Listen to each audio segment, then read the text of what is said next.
Ryan, ano ang paliwanag ng DILG? Bakit ibinalik nila sa search and rescue?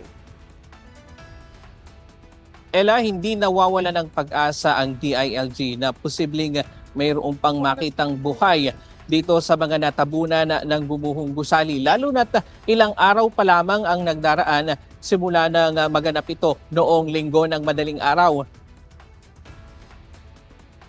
Muling ipinagpatuloy ngayong araw ang paghahanap sa mga nawawalang manggagawa sa gumuhong itinatayong siyam na palapag na hotel sa Angeles City. Matapos itong pansamantalang itigil kagabi dahil sa biglahang pagbuhos ng malakas na ulan para na rin sa kaligtasan ng mga rescuer. Ngayong umaga, dumating sa Ground Zero si DILG Secretary John Vic Remulla upang inspeksyonin ang isinasagawang operasyon. Ayon kay Remulla, itutuloy nila ang search and rescue operation dahil may mga insidente gaya ng nangyari sa Baguio City na kahit na nakalipas ang 2 linggo ay mayroon pa ring nakitang buhay sa ilalim ng mga guho. Well, hindi natin alam eh. Again, we do not know enough. Until in the absence of information, we will go with what we know, that it is still possible for them to be alive. So, search and rescue pa rin kami. But retrieval is part of that operation. There have been instances kasi na 2 weeks after nahanap pa rin, katulad sa nangyari sa Baguio. So for me, I would rather consider it a search and rescue hanggang ngayon. Sabi ni Remulla, hindi pwedeng madaliin ang search and rescue operation dahil nakataya dito ang buhay naman ng mga rescuer at iniiwasang may mapahamak pang iba. You cannot blame the responders. They are doing their best.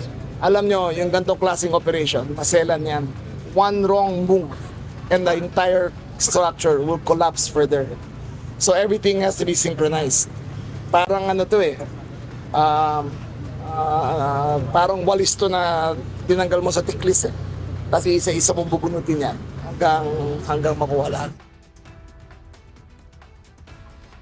Iniimbestigahan na rin ng CIDG ang posibleng criminal liability ng contractor at owner ng proyekto matapos umanong payagang matulog sa loob ng gusali ang mga manggagawa na labag umano sa Building Code of the Philippines. At sa ngayon ay kaaalis lamang dito ni Labor Secretary Francis Tolentino at umaasa rin siya na mayroon pang makikitang buhay doon sa ilalim ng guho dahil nga umulan kagabi.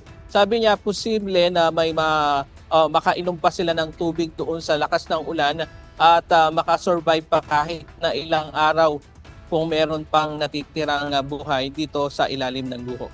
Diyan muna ang latest mula dito sa Angeles City, Pampanga. Balik sa iyo, Ella.